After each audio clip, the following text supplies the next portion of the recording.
how many leaders of certain third world countries and their officers underneath them were brought to tribunals underneath the UN or some other nation under a global consensus amongst other nations of the world to bring certain individuals to justice for war crimes, crimes against humanity. They did it during the Nazis, during the World War II, and even thereafter. They've been always on the lookout for surviving members of the SS.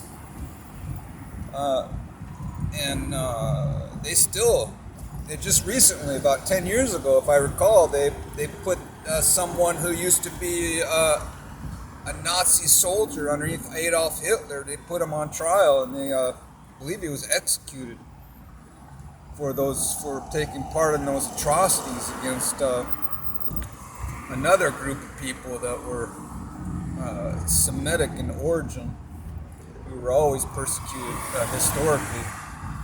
But I remember also, I believe his name was Milosevic, or during that Croatian and Serbian conflict, where I believe his name's Milosevic.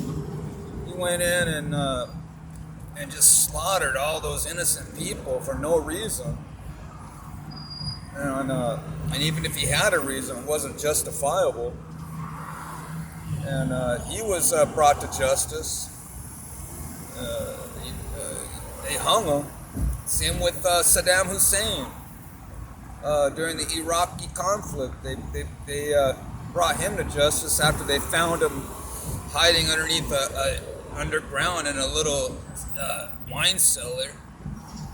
And they brought him to justice. They hung him on the gallows pole, and not everybody was thrilled about it, but justice was done for all the innocent lives that he squandered away for his own personal power and entertainment, whatever else is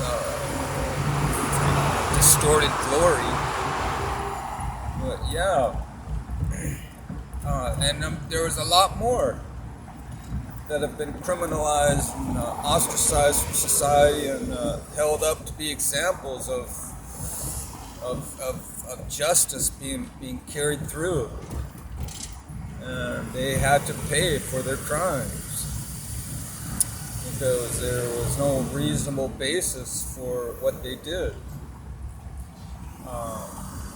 They just wanted to take over and rule the world without any consideration of the value of human life.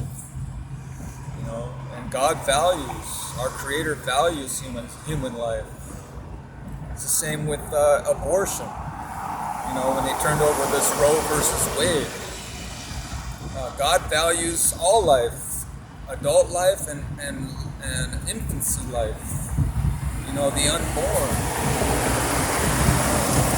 All life is sacred. It's very true even in Hinduistic culture in India. They value all life, not just humans, but animals and insects, anything that breathes and moves has its own volition and cognizance. They value it.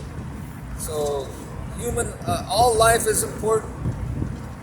I'm with the Hindus and other religious sects on that.